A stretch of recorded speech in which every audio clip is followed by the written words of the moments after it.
Peyton Sawyer once said, "Give me tragedy." Now we're gonna sit. And you are gonna cry on my shoulder for as long as you need to. Welcome to MsMojo, and today we're counting down our picks for the top 10 saddest One Tree Hill moments. For this list, we'll be looking at the times this teen drama had you sobbing into your pillow. If you haven't seen the whole series, be warned, a spoiler alert is in effect. Number 10. Dan's demise. Who could have expected to feel anything but joy at the demise of the show's ultimate villain, Dan Scott? He reveled in destroying the lives of everyone around him and needed to be in control of everyone and everything. Hey, move Nathan back to shooting guard. You might finally win that state championship. You're just destroying kids' lives left and right, aren't you? When Dan almost died in a fire, every single person in his life became a suspect that he relentlessly patrolled. But after his years of searching for redemption, and one final act of heroism in saving Nathan from his captors, you can't help but feel a little sad when Dan finally bites it. No matter what you've done, you're still my father. My father, and I love you. Even Haley feels some compassion for him, and Keith returns to usher him into the afterlife as his +1. Number 9. Haley's mom passes away. It's such a blow to the James Scott family when Haley's mom passes away. I followed your recipe to the letter. When it was finished, I realized that it's not the soup I love. It's making it with my mom. She's the one that stood up for Nathan and Haley when they wanted to get married in high school. In the handful of times we get to see her on the show, she makes a big enough impact that you can't help but mourn with the family as they hold vigil at her bedside. As a bit of a consolation, Lydia's passing did manage to bring the James sisters closer together. From now on, I'll be better. But it launched Haley into a downward spiral of depression that was difficult to watch. Number 8. Ellie's passing. Since the very beginning of the show, we see the pain Peyton has dealt with growing up without a mother. So when Ellie comes along, it's a beautiful thing that she has a second shot at a mother-daughter relationship.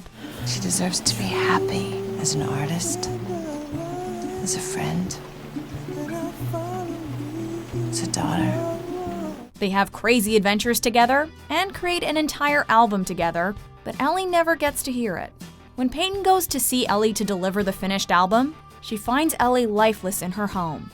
The way the sound lowers and the focus shifts to Peyton's crying in the background is cinematically designed to be as heartbreaking as possible. Having her adoptive mother taken away while Peyton waited to be picked up from school was bad enough, but to then lose her biological mother so prematurely, that was just too much.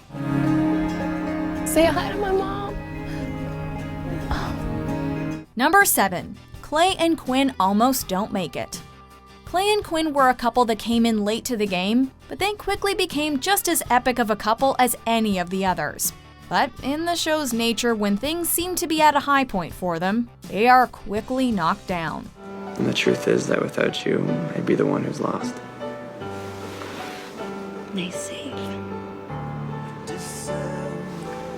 Clay's stalker Katie, who looks uncannily like his late wife, surprises the both of them and seemingly takes their lives just in time for the season 7 finale. Thankfully, both of them survive, but the ongoing uncertainty and potential of losing this power couple really did have us worried for a couple of episodes there.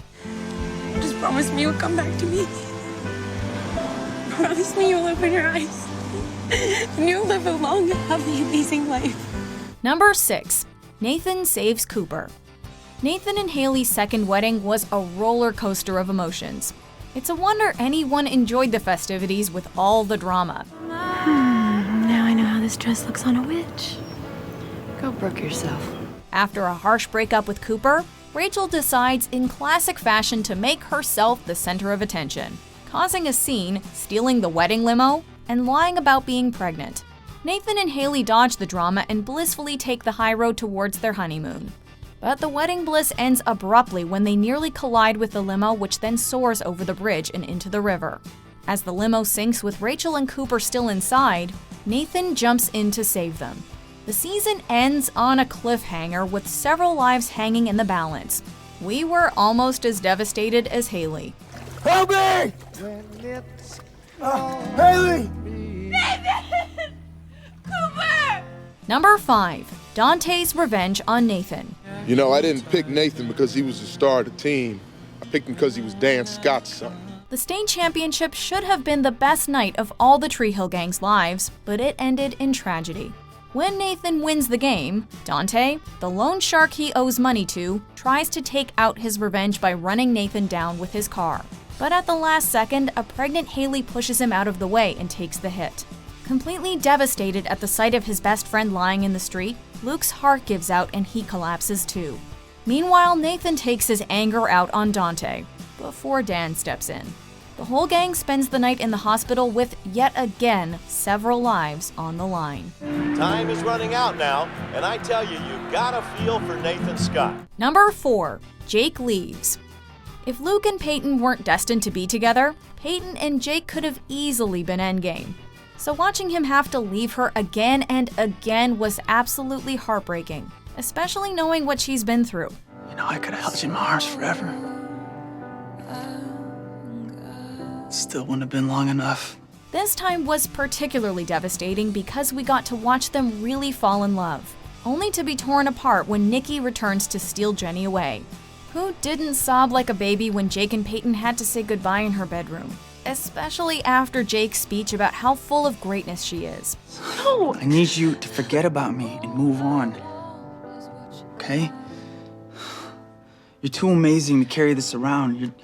You're too full of greatness. Things were finally looking up for them, but Peyton is left heartbroken again. Number 3. Quentin's funeral. Q wasn't even one of the show's leads, yet his passing devastated every other character on the show and left a hole in all of our hearts. He started out almost as a villain, but quickly became a beloved hero, cape and all, who was taken away in an act of senseless violence. Man, it looks so much cooler when you rocking that cape, man. Woo! Yeah, I see you. I like that, man. His relationships with Nathan, Haley, Luke, and Skills made this loss a hard one, but it was his friendship with Jamie that really hit us all right in the feels. Now, when I was a kid, I used to put all my little treasures in here. See that?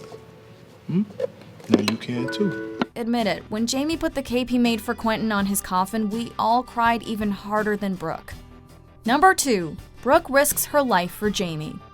Brooke is a fan-favorite character that has had arguably the most well-developed character growth in the show, so the thought of losing her is unthinkable. When a car accident during a storm sends Jamie and Brooke into the river, Brooke forces Julian to save Jamie first, risking her own life. Julian, he's just a boy. I can get you out, Brooke. Save him and then save me, please. He's just a boy. And he loves you, and so do I. For a few terrifying minutes, it seems like Brooke might not wake up, and Julian's fierce desperation makes it too tragic to watch. Come on! Come on! Please! Come back! Hearing Jamie come to the scary conclusion himself will make your heart drop right out of your chest. Ugh, One Tree Hill character arcs in the 2000 soundtrack always left me very existential. Here are some other sad moments from the show's run before we get to the number 1. It's a doozy.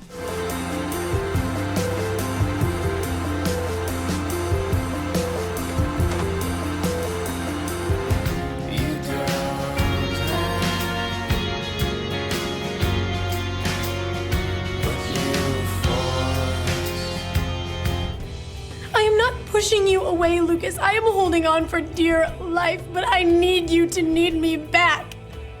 Okay, why wouldn't you tell me about the kiss? And why didn't you call me? I'm so sorry. I'm so sorry. No, you stay away from us. This marriage is over. Haley.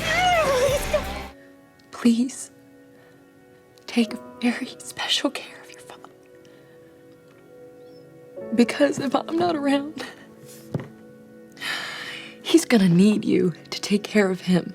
Before we continue, be sure to subscribe to our channel and ring the bell to get notified about our latest videos. You have the option to be notified for occasional videos or all of them. If you're on your phone, make sure you go into your settings and switch on notifications. Number 1. Losing Keith and Jimmy. This entire episode is an absolute tearjerker.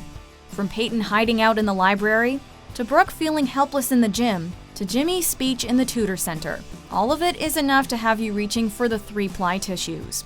Do I get back the days I got spit on? Or the day I learned to look at the floor when I walked the halls? But the climactic moment in the hallway between Jimmy, Keith, and Dan deserves the top spot on this list. Jimmy's monologue is so powerful you can't help but feel compassion for him despite his actions, and crushing sadness as he reaches his wit's end. The heartbreak doesn't end there. Dan then ending Keith's life out of pure vengeance was a dark and distressing twist that none of us expected, and that changed everything. He's gone, Danny. He's gone. Do you agree with our picks? Check out this other recent clip from MsMojo. And be sure to subscribe and ring the bell to be notified about our latest videos.